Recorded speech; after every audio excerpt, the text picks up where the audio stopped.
أعوذ بالله من الشيطان الرجيم. بسم الله الرحمن الرحيم. والنازعات غرقا والناشطات نشطا والسابحات سبحا فالسابقات سبقا فالمدبرات أمرا يوم ترجف الراجفة تتبعها الرادفة قلوب يومئذ واجفة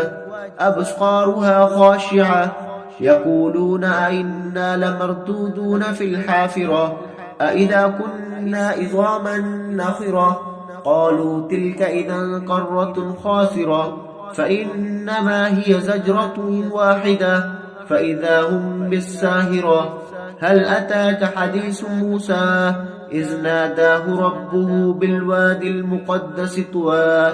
اذهب إلى فرعون إنه طغى فقل هل لك إلى أن تزكى وأهديك إلى ربك فتخشى فأراه الآية الكبرى فكذب وأصغى ثم أدبر يسعى فحشر فنادى فقال أنا ربكم الأعلى فأخذه الله نكال الآخرة والأولى إن في ذلك لعبرة لمن يخشى أأنتم أشد خلقا أم السماء بناها رفع سمكها فسواها وأغطش ليلها وأخرج زحاها والأرض بعد ذلك دحاها أخرج منها ماءها ومرعاها والجبال أرساها